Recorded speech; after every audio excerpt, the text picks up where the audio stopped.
모든 길은 로마로 통한다. 이런 말은 아마 많이 들어보셨을 겁니다.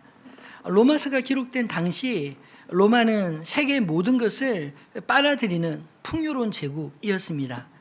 요즘 우리가 누리는 것과 물론 질적으로 양적으로 비교할 수는 없겠지만 수많은 정보와 문화가 공존하는 곳, 그리고 풍요함 속에 힘의 논리, 세속적인 즐거움이 넘치는 바로 그곳이 로마였습니다.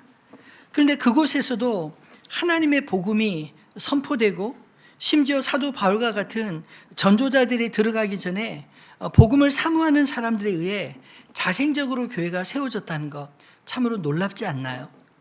로마 교회의 기원은 정확하게 전해지지 않습니다. 다만 대부분의 학자들이 동의하는 것은 로마에 사는 유대인들에 의해 세워졌다는 것입니다. 그들은 유대인의 명절 때 예루살렘에 방문했다가 예수님의 소식을 듣고 복음을 들었던 사람들입니다. 그리고 유월절에 그 예수가 십자가에 못 박혀 죽는 모습을 보았고, 그로부터 50일 뒤 오순절에 제자들에게 임한 성령 강림을 목격한 유대 디아스포라 순례자들에 의해서 안디옥 교회처럼 자생적으로 탄생한 그런 교회였습니다. 로마 교회는 특이하게도 세계의 중심에서 이민자, 즉 유대인들과 주변인 헬라인들로 구성된 처음에는 볼품없는 그런 공동체였습니다. 그럼에도 불구하고 바울이 말하고 있는 것처럼 로마 교회의 자생적 탄생은 모든 민족, 모든 믿는 자에게 구원을 주시는 하나님의 능력의 역사라, 이렇게 말할 수 있지 않을까요? 바울의 선교의 원칙은 이미 교회가 세워져 있는 그곳에는 가지 않는 것이었습니다. 그런 의미에서 로마 교회는 바울의 주요 사역지는 아니었지만 세상의 중심지에 서 있는 이 로마 교회와 바울은 교제하기를 원했습니다. 바울은 오히려 더 멀리 있는 서바나, 즉 스페인에 가기를 계획하고, 또 예루살렘 교회의 어려움을 듣고 고린도 교회와 에베소 교회와 빌립보 교회와 여러 교회들이 헌금해 준 그 헌금을 전달하기 위해 먼저 예루살렘에 들렸다가 로마로 갈 계획을 로마서 15장에 보면 자세하게 설명하고 있습니다. 물론 바울이 원하는 방식은 아니었지만 예루살렘에서 이 바울을 아는 유대인들에 의해서 그 폭동이 일어나고, 그리고 이 바울은 그 가이사에게 내가 로마 시민으로서 재판을 받겠다, 그렇게 말하고 난 이후에 죄수의 몸으로 로마에 오게 되었습니다. 하나님은 비록 그 자유의 모습으로 바울을 로마로 이끌지 않았지만 이 로마에 도착했을 때 로마 교회 성도들과 만나 비로소 교제를 허락하셨습니다. 사도행전 28장 14절로 15절 말씀에 보면 거기서 형제들을 만나 그들의 청함을 받아 일일을 함께 머무니라. 그래서 우리는 이와 같이 로마로 가니라. 그곳 형제들이 우리 소식을 듣고 아비오 광장과 트레이스 타베느레까지 맞으러 오니 바울이 그들을 보고 하나님께 감사하고 담대한 마음을 얻으니라. 이 대목은 바울이 로마로 압송하는 길에 배를 타고 가다가 파선을 하고, 그리고 몇 달을 지나 그 어렵게 로마로 당도할 때 그 소식을 듣고 로마 교회 성도들이 아비오 광장과 트레이스 타베느레까지 나와서 바울을 영접했다, 이야기를 하고 있는 것입니다.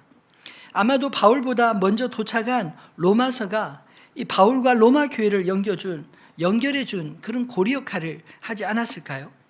이 로마서에는 바울이 전했던 복음의 핵심인 구원의 진리와 또 구원받은 성도들의 본분에 대해 매우 잘 정리되어 있습니다. 신학이 제대로 정립되어 있지 않던 초대 교회에 이 로마서는 우리가 알아야 할 중요한 복음의 정수가 다 녹아있다, 이렇게 말해도 저는 결코 지나치지 않다고 생각합니다.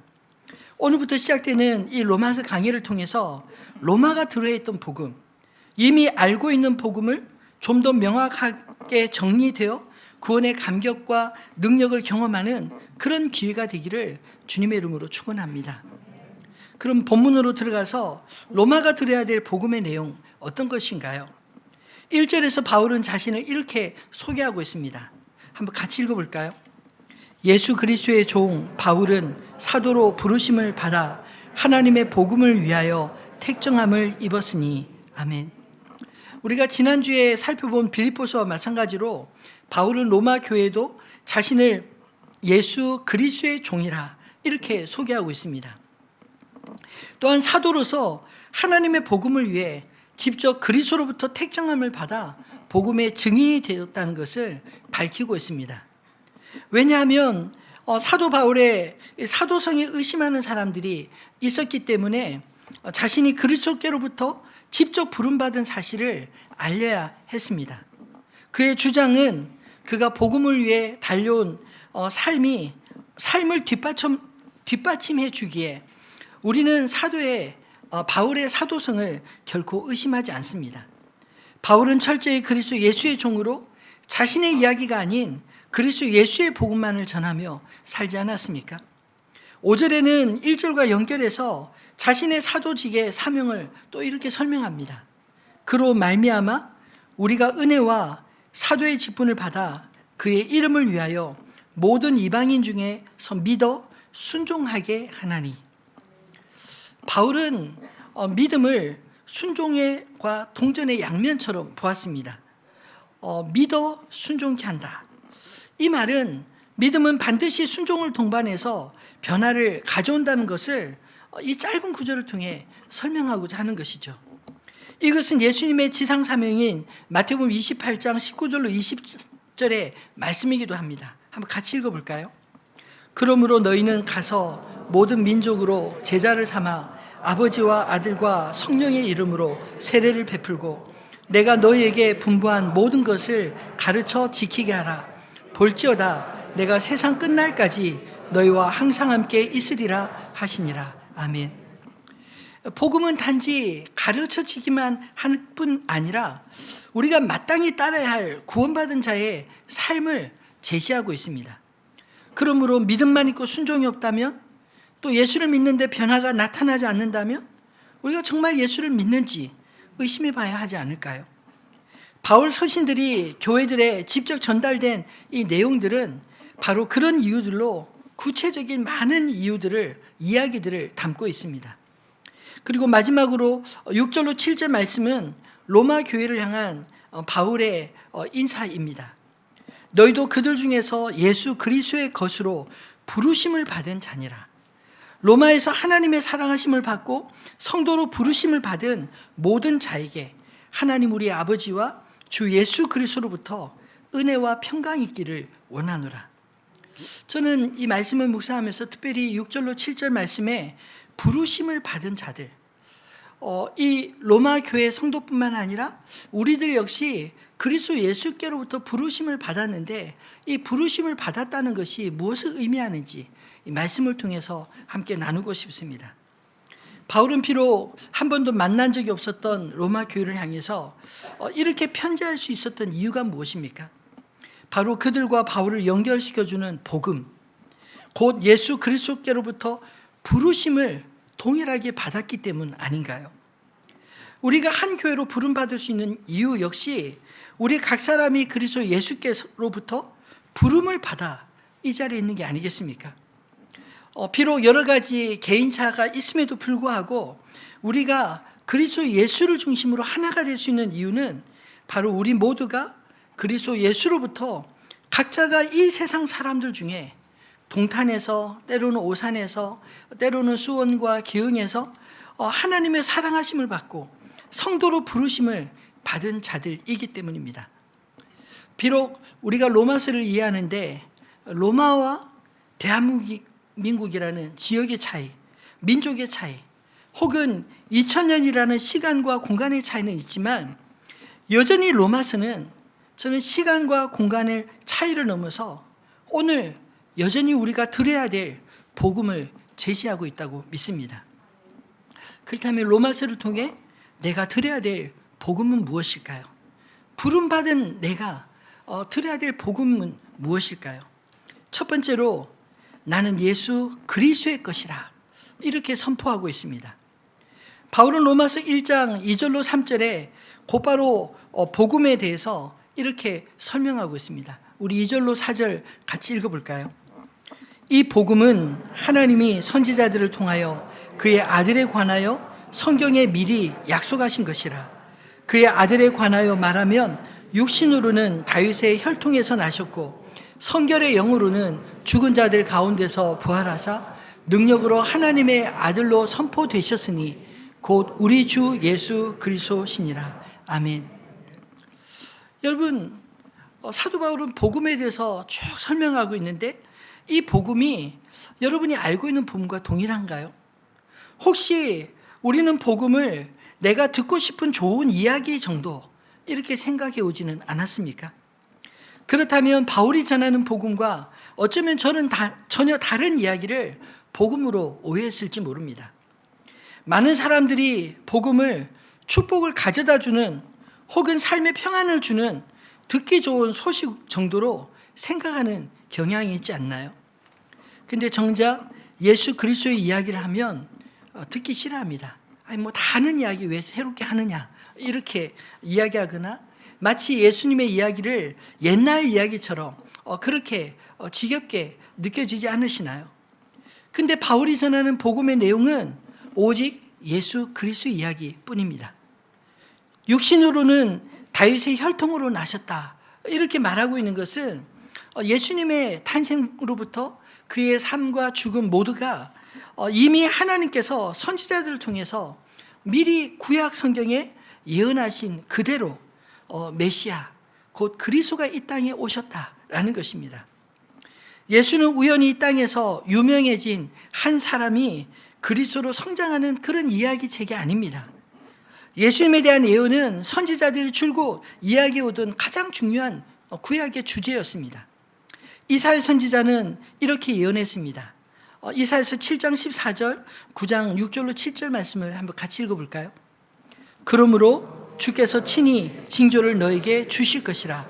보라, 처녀가 잉태하여 아들을 낳을 것이요 그의 이름을 임마누엘이라 하리라. 이는 한 아기가 우리에게 낳고 한 아들을 우리에게 주신 바 되었는데 그의 어깨에는 정사를 메었고 그의 이름은 기묘자라 모사라 전능하신 하나님이라 영존하시는 아버지라 평강의 왕이라 할 것임이라. 그 정사와 평강의 더함이 무궁하며 또 다윗의 왕자와 그의 나라에 군림하여 그 나라를 굳게 세우고 지금 이후로 영원히 정의와 공의로 그것을 보존하실 것이라. 만군의 여호와 열심히 이를 이루시리라. 아멘. 이사야 선지자는 예수님이 태어나기 무려 한 700년 이전의 사람입니다. 근데 이 예언은 예수님이 탄생하기 700년 이전에 이미 예언된 말씀이고 그것은 성경을 아는 이사야서를 읽는 이스라엘 백성들이라면 누구나 다 아는 이야기였다는 것입니다. 이처럼 예수님의 탄생은 우연이 아니라 하나님의 약속의 성취였습니다. 비슷한 시기에 미가 선지자는 예수님이 탄생할 장소로 베들레헴을 지목했습니다. 미가 5장 2절입니다. 베들레헴 에브라다야 너는 유대 족속 중에 작을지라도 이스라엘을 다스릴 자가 내게서 내게로 나올 것이라. 그의 근본은 상고의 영혼에 있느니라. 여러분, 다윗의 후손 중에 왕들 많았습니다. 근데 그들과 그리스도와 다른 차이가 뭔가요? 그들은 다 죽었습니다. 무덤이 있습니다.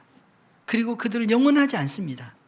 근데 이사야 선지자나 미가 선지자가 예언한 그 메시아는 그 근본이 상고에 영원에 있다. 영원히 그 홀이 떠나지 않을 것이다. 이렇게 말씀하고 있지 않나요? 여러분, 예수 그리스도는 십자가에 죽으시고 무덤에 안치되셨지만 부활하심으로 그 흔적만 있을 뿐. 역사적 사실은 분명하지만 그러나 예수님은 부활하신 분으로 그 영원하심을 우리에게 말씀하고 있지 않나요? 베들레헴은 다윗의 고향이고 예수님께서 탄생하신 곳입니다.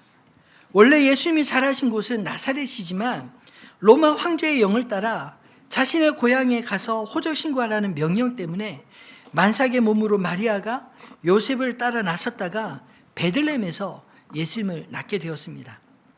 바울은 이처럼 유대인들에 대해 그들이 기다려오던 그리스도가 바로 나사렛 예수라는 것을 육신의 혈통으로는 다윗의 자손이라 이렇게 증거하고 있습니다. 그리고 성결의 영으로 죽은 자들 가운데서 부활하심을 강조하고 있는 것은 예수님이 부활하시고 난 이후에 그리스도가 되셨다라는 의미가 아니라 부활을 통해서 우리를 구원하실 능력을 가진 하나님의 아들이심이 분명하게 선포되었다, 이런 뜻입니다. 여러분, 예수님의 부활은 우리의 구원에 있어서 절대적인 의미를 가집니다. 만약 주님이 십자가에 죽으시고 끝났다면 아마 기독교만큼 우울한 종교가 있을까요? 해마다 고난주간이 되면 예수님이 우리의 죄 때문에 죽으셨다, 죄책감만 느끼게 만드는 그것으로 끝날지 모릅니다. 그러나 예수는 우리의 범죄함 때문에 내어줌이 되었지만 우리를 의롭다 하시기 위해 다시 살아나셨느니라. 예수님의 부활을 통해서 우리가 궁극적으로 무덤을 소망하는 것이 아니라 부활을 소망하고 그리스도와 함께 이루어질 하나님의 나라, 그 나라를 사모하게 되었다는 것입니다. 이처럼 우리가 믿는 복음은 예수 그리스도가 우리의 구원자이실 뿐만 아니라 우리의 진정한 주인이시라는 것, 그것을 선포하고 있지 않나요? 바울은 이것을 6절에 이렇게 선명하게 말하고 있습니다. 너희도 그들 중에서 예수 그리스도의 것으로 부르심을 받은 자니라.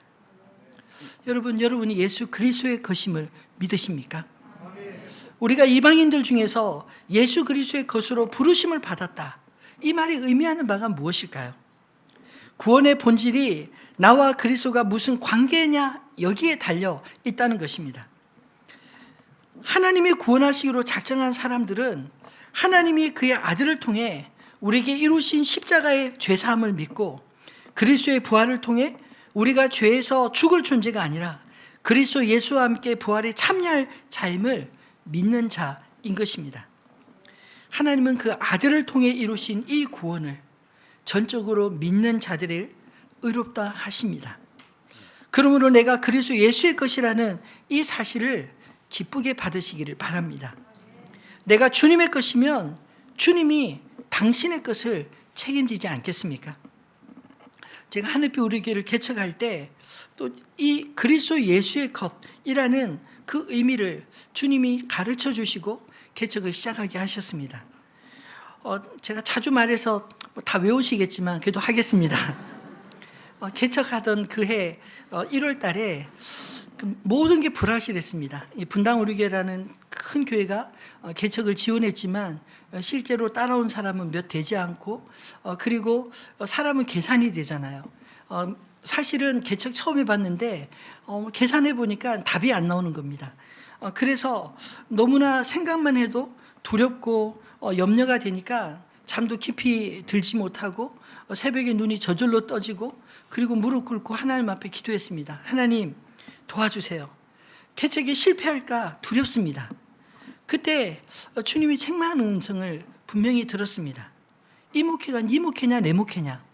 네 목회면 네가 계속 염려하려무나? 근데 내 목회면 왜 네가 나를 염려하느냐? 그 말씀이 마음에 스쳐 지나가는데 그 말씀을 붙들고 이렇게 기도했습니다. 맞습니다, 주님. 당신이 나의 주인이시고 나는 당신의 종입니다. 이제까지 제가 20년 동안 부교육자 생활을 했는데 앞으로 20년 더 부교육자처럼 살겠습니다.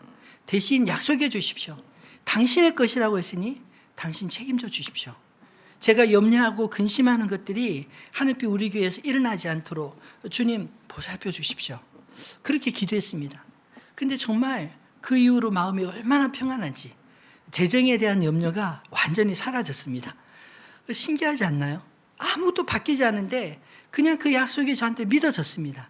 그리고 그 약속대로 2월 달부터 지금까지 저희 교회가 지나온 시간들을 돌아보면 참 모든 게 계획되지 않았는데 하나님이 이루신 일들이 참 대단하지 않나요? 선교사를 5가지나 보내려고 생각도 안 했는데 우리 중에 선교 가겠다고 오시는 분들이 나타나고 그분들을 또 기쁘게 보낼 수 있고, 다음 세대에 대해서 물론 마음은 있었지만 그러나 하나님께서 다음 세대를 위해 학교도 할 수 있고 꾸민 학교도 할 수 있고 주일학교를 세워 가시는 모습이 정말 놀랍습니다. 동탄에 있을 때 뭐 다 아시겠지만 그 상가가 좋은 상가가 아니었잖아요. 위아래로 다 유흥가 중간에 있는 유흥업소들이 그 바로 밑에 층에 다 있는 그런 곳에 교회가 시작됐는데도 하나님께서 하나님의 사람들 한 분 한 분 모아주시고 하나님이 이렇게 세워가시는 모습 볼 때 저에게는 확신이 있습니다. 하늘빛 우리 교회는 하나님의 것임을 믿습니다. 여러분, 만약 우리가 정말 하나님의 것이 아닌 내 것처럼 여기면 어떤 현상이 일어날까요? 여러분, 잘하면 다 내 탓이고 못하면 하나님 탓. 안 되는 것만 하나님이 왜 이렇습니까? 이렇게 말하지 않나요? 근데 여러분, 참 착각하지 말아야 될 것은 내가 잘해서 하나님 축복 주시는 게 아니라 내가 주님의 것이기 때문에 하나님이 붙드시고 당신의 것을 지켜주시는 줄 믿습니다. 저는 하늘빛 우리 교회를 그렇게 인도해 주셨다고 생각합니다. 여러분 한 분 한 분도 그렇게 인도해 주시고 있는 줄로 믿습니다. 여러분, 마찬가지로 나의 직장, 여러분 내 것이라고 생각하면 그 직장의 모든 스트레스 오롯이 내가 다 짊어져야 되지 않나요? 여러분의 사업체에 내 것이라 생각하면 여러분이 그 오롯이 그 모든 무거운 짐을 다 짊어져야 되지 않습니까? 여러분 자녀들은요. 그러나 나에게 맡겨주신 것일 뿐 청지기의 심정으로 내 것이기 전에 주님의 것임을 기억하시기를 바랍니다. 주님의 것이면 우리가 염려와 근심이 있을 때 그것을 나만 안고 안절부절할 게 아니라 주님 앞에 가지고 나가 기도할 수 있습니다. 하나님 앞에 지혜를 구할 수 있습니다. 도우심을 간구할 수 있습니다. 문제가 터져서가 아니라 매 순간순간 하나님의 인도하심을 경험하게 되는 것입니다. 내 것이면 내가 책임져야 되지만 주님의 것이면 절반은 주님의 책임입니다. 믿습니까? 얼마나 든든한가요? 오롯이 내가 다 책임지는 게 아니라 절반은 주님의 책임이라니까요. 우리 자녀들의 문제도 절반은 주님의 책임입니다. 직장에서도 사업체에서도 우리 이웃과의 관계에서도 내가 할 수 있는 열심을 다해서 절반은 책임져야 되지만 나머지 절반은 하나님의 영역입니다. 내가 할 수 없는 것들 주님 앞에 믿고 맡기고 기다리고 또 하나님이 어떻게 인도하실지를 사모할 때 하나님이 우리를 통해 역사하심을 보여주실 줄 믿습니다. 내가 그리스도 예수의 것이라는 온전한 믿음이 있으면 우리는 비록 소수일지라도 힘이 없어 보여도 하나님이 우리를 붙잡고 계신 한 우리는 세상에서 그리스도의 증인으로 그리스도의 주님의 인도하심과 보호하심을 날마다 경험하며 살아가게 될 줄로 믿습니다. 어떻게 복음이 전해질까요? 우리가 예수의 그리스도의 것으로 사는 모습을 희한하게 보는 사람들, 신기하고 또 놀랍게 보는 사람들이 당신의 삶의 비결이 무엇입니까? 물어볼 때 우리 안에 비밀 대신 그리스도 예수를 증거하는 것으로 그들 역시 예수 그리스도를 믿고 주님께로 나오지 않겠습니까? 그런 증거들이 우리 안에 날마다 넘쳐나기를 소망합니다. 두 번째로 로마서를 통해 내가 들어야 될 또 하나의 복음은 나는 하나님의 사랑받는 성도라는 것입니다. 7절은 바울이 첫인사를 이렇게 매듭짓고 있습니다. 한번 같이 읽어볼까요? 로마에서 하나님의 사랑하심을 받고 성도로 부르심을 받은 모든 자에게 하나님 우리의 아버지와 주 예수 그리스도로부터 은혜와 평강이 있기를 원하노라. 아멘. 바울은 로마 교회를 이렇게 정의했습니다. 로마에서 하나님의 사랑하심을 받고 성도로 부르심을 받은 모든 자, 이게 로마 교회라는 것입니다. 그저 평범한 인사말처럼 보이지만 이 짧은 구절 속에 바울의 믿음의 고백이 들리지 않으시나요? 바울은 빈말로 이렇게 말하는 것이 아니라 성도의 신분을 가진 모든 자들이 하나님의 사랑하심을 받았다, 이렇게 말하고 있는 것입니다. 그 사랑의 증거가 무엇인가요? 우리가 잘 아는 요한복음 3장 16절에 요한은 하나님의 사랑을 이렇게 증거하고 있습니다. 하나님이 세상을 이처럼 사랑하사 독생자를 주셨으니 이는 그를 믿는 자마다 멸망하지 않고 영생을 얻게 하려 하심이니라. 이 말씀은 우리를 사랑하신 하나님의 사랑의 대가가 무엇이었는지 분명하게 말씀하고 있습니다. 바로 독생자를 주셨다는 것입니다. 우리의 구원은 저절로 이루어지거나 우리가 스스로 쟁취한 것이 아니라 하나님의 독생자 예수 그리스도의 생명과 맞바꾼 것입니다. 우리가 예수를 믿는다는 것은 단지 그냥 예수님이 좋은 분이시니까 믿음이 간다, 그런 정도의 의미가 아닙니다. 하나님이 우리를 위해 독생자를 내어주신 그 사랑을 내가 믿는다라는 뜻입니다. 인간을 죽음으로 몰아가는 이 죄로부터 스스로 도저히 얻을 수 없는 이 구원을 위해서 하나님이 죄 없으신 그의 아들을 십자가 위에서 우리의 죄를 대신하셨다는 이 사실을 믿는 것, 이것이 우리가 그리스도와 함께 하나님의 자녀가 되는 권세를 얻는 믿음인 것입니다. 영접하는 자 곧 그의 이름을 믿는 자들에게는 하나님의 자녀가 되는 권세를 주셨으니 예수 그리스도의 영으로부터 영으로 더불어 하나님을 아빠 아버지라 부르시게 된 것, 이것이 바로 우리가 구원 얻은 증거가 아닌가요? 이것을 바울은 골로새서 1장 13절로 14절에 또 이렇게 말씀하고 있습니다. 같이 읽어볼까요? 그가 우리를 흑암의 권세에서 건져내사 그의 사랑의 아들의 나라로 옮기셨으니 그의 아들 안에서 우리가 속량 곧 죄사함을 얻었도다. 아멘. 여러분 참으로 놀랍지 않습니까? 우리가 예수를 믿기 전에 어떤 상황이었다고요? 흑암의 권세에 사로잡힌 자였습니다. 그런데 흑암의 권세에서 예수 그리스도를 통해 우리를 건져내사 그의 사랑의 아들의 나라 곧 하나님의 나라로 옮기셨다. 그리고 그 아들 안에서 우리가 속량 죄 사함을 얻었다. 이렇게 말하고 있는 것입니다. 여러분 우리가 예수 그리스도를 믿어 구원을 얻은 것 자체가 이미 하나님께서 우리를 사랑하신 증거, 우리가 사랑을 받은 증거임을 믿으시기를 바랍니다. 반대로 하나님이 우리를 위해 행하신 이 엄청난 사랑을 도무지 믿지 못하고 여전히 자신의 구원을 위해 또 다른 대안을 찾는 것은 하나님을 불신하는 행위인 것입니다. 하나님이 우리를 위해 행하신 일을 도무지 받아들일 수 없는 사람은 마치 물속에 빠져 죽어가는 사람에게 밧줄을 던졌음에도 불구하고 밧줄 잡기를 거절하는 것과 같지 않을까요? 그런 사람은 죽어가면서도 여전히 하나님을 부인하고 자기 죄와 함께 죽어가는 사람과 마찬가지인 것입니다. 근데 왜 사람들은 하나님이 준비하신 이 구원을 거부할까요? 죄의 심각성을 깊게 깨닫지 못하기 때문 아닐까요?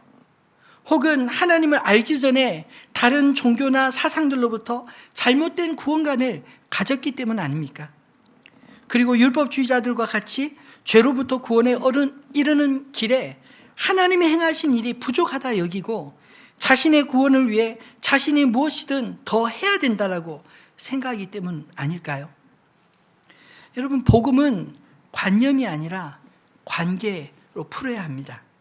그저 듣기 좋은 소식이 아니라 나를 자신의 자녀 삼기 위해 하나님이 어떤 일을 행하셨는지 그 사실을 듣고 영접해야 한다는 것입니다. 만약 우리의 구원이 우리의 수준에 달렸다면 하나님 얼마나 편하실까요? 그냥 구원을 얻는 커트라인을 딱 정해서 100점 이하는 다 지옥, 100점 딱 맞으면 천국, 이런 식으로 정한다면 아마 하나님은 그냥 결과만 기다리시면 될 것입니다. 그런데 하나님은 그렇게 하지 않으셨습니다. 모든 사람이 죄를 범하였음에 하나님의 영광에 이르지 못함을 탄식하시고 우리 인간을 구원하시기 위해 그의 독생자를 화목제물 삼으시고 그를 믿는 자에게 하나님의 구원에 이르게 하셨습니다. 정말 잘 믿기지 않는 이 구원의 길밖에는 다른 길이 없다는 것입니다. 요한복음 14장 6절에도 예수님께서 이르시되 내가 곧 길이요 진리요 생명이니 나로 말미암지 않고는 아버지께로 올 자가 없느니라. 그렇게 말씀하지 않으셨나요? 여러분 오직 그리스도 예수 안에 길이 있고 진리가 있고 생명이 있음을 믿는 자에게 하나님의 그 사랑을 깊이 경험하게 하신 줄 믿으시기 바랍니다. 세상은 헛된 사랑을 추구하고 있지만 하나님은 사랑의 원천이시기에 우리가 하나님을 떠나서는 온전한 사랑을 경험하지 못하게 하셨습니다. 바라기는 하나님의 사랑받는 거룩한 무리의 대열에서 벗어나지 마시기 바랍니다. 하나님의 사랑으로 충분한 저와 여러분 되시기를 진심으로 소망합니다. 말씀을 맺겠습니다. 그리스도인이라면 어떤 모습이 믿지 않는 사람과 차이가 날까요? 저는 바울이 로마 교회 성도들에게 기원한 이 은혜와 평강, 그 은혜와 평강이 있는 삶이 그리스도인의 궁극적인 삶의 모습이라 생각합니다. 공교롭게도 지난주 빌립보서 말씀의 마침과 또 오늘 로마서를 시작하는 바울의 인사말이 겹쳐서 두 주에 걸쳐 같은 말을 하게 되었습니다. 근데 여러분, 예수를 잘 믿는 사람 어떤 모습일까요? 하는 일마다 다 잘 돼서 하나님께 복 많이 받은 사람일까요? 물론 하나님께서 믿음으로 사는 사람들에게 형통의 복을 주신다고 저는 믿습니다. 그렇지만 그것보다 더 중요한 것은 그 마음에 세상이 아닌 오직 하나님만이 주실 수 있는 은혜와 평강을 누리는 사람들 아닐까요? 이 은혜와 평강은 우리가 열심히 살아서 쟁취할 수 있는 것이 아닙니다. 오직 하나님께로부터 나오는, 하나님을 알지 못하는 사람들은 이해할 수 없는 삶의 비밀입니다. 은혜는 받을 자격 없는 자에게 거저 주시는 선물이라는 의미를 가진 단어이지 않습니까? 이 말은 정말 내가 구원받을 만한 자격이 없음을 처절하게 깨달을 때, 그럼에도 불구하고 하나님이 우리의 손을 붙잡아 주셔서 구원받게 되었음을 깨닫게 되었을 때 감격적으로 누리는 그런 감정이 바로 이 은혜가 아닐까요? 반대로 그래서 은혜 받은 사람은 늘 감사가 넘치는 삶을 삽니다. 작은 일에도 감사할 줄 압니다. 왜냐하면 당연히 받을 자격이 있다고 생각하는 사람은 오히려 주지 않으면 화가 나는데, 근데 받을 만한 자격이 없다고 생각하는 사람은 아무것도 기대하지 않았는데 갑자기 주어지면 그게 정말 선물로 느껴지고 너무 감사하지 않나요? 어떻게 나한테 이런 선물을 주십니까? 라는 그런 마음이 있는 것이죠. 여러분, 그런데 은혜가 없는 삶은 어떤 삶일까요?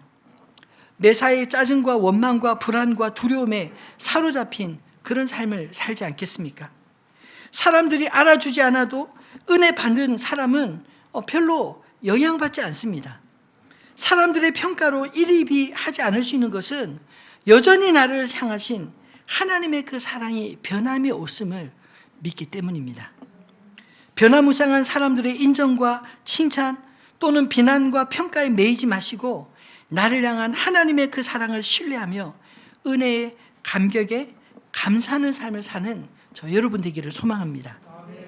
또한 평강은 히브리어로 샬롬으로, 이건 역시 전적으로 하나님을 신뢰할 때 믿음으로 경험하는 하늘의 평화 아닐까요? 바울은 7절에 이렇게 은혜와 평화의 근원을 설명하고 있습니다. 하나님 우리 아버지와 주 예수 그리스도로부터 은혜와 평강이 있기를 원하노라. 여러분, 이 은혜와 평강은 하나님과 주 예수 그리스도로부터 오심을 믿으시기 바랍니다. 하나님을 향한 온전한 이 믿음이 있을 때 세상이 도저히 경험하지 못하는 이 평안을 경험할 수 있는 건 아닐까요? 로마의 핍박 가운데 사자굴에 던져진 훗날 로마 교회 성도들에게 바로 이 평강이 있었습니다. 그들은 죽어가면서도 그들 안에 공포보다 더 큰 평강이 있었기에 경기장에서 구경하러 나온 로마인들을 충격에 빠뜨렸습니다. 도대체 그들 안에 무엇이 있기에 저렇게 죽음 앞에서도 평강을 유지할 수 있을까? 그 질문들이 모든 것을 가지고도 평강을 몰랐던 로마인들에게 충격이 되어 결국 그들 역시 죽음을 이기고 그리스도를 예수로 영접하여 복음의 영향력이 오히려 로마에 순교가 있으면 있을수록 더 많이 활활 타오를 것이 아니겠습니까? 오늘 우리 시대는 제국의 중심이었던 로마가 누리는 것보다 어쩌면 훨씬 더 자극적이고 부유한 삶을 누리고 있지 않나요? 그런데도 현대인들에게서 실종된 것이 바로 저는 이 은혜와 평강이라고 생각합니다. 아무리 가져도 만족할 줄 모르고요. 아무리 채워도 더 공허한 이유는 우리의 영혼의 주인이신 하나님을 떠나 있기 때문입니다. 모든 것을 다 가지고도 누리지 못하는 이 은혜와 평강을 만약 우리가 누리고 있다면 모든 것을 가진 자보다 더 행복한 사람이라 말할 수 있지 않습니까? 많이 가져도 감사를 모르고 많이 누려도 평강을 잃어버린 오늘 이 시대에 하나님의 사람으로 은혜와 평강을 누리며 살아가는 저 여러분 되기를 소망합니다. 하나님의 복음은 우리가 은혜와 평강을 누릴 때 그 삶의 비결을 알기 원하는 사람들에게 전해지게 될 것입니다. 비록 더디게 보여도 가장 확실한 복음 증거는 바로 우리가 이 복음을 누리는 증인으로 사는 것입니다. 바라기는 하늘빛 우리에게 모든 성도님들에게서 오직 하나님을 신뢰함으로 누리는 이 은혜와 평강이 충만하게 나타나서 주변을 밝히고 복음이 전해지는 그런 은혜로운 교회 되기를 주님의 이름으로 축원합니다.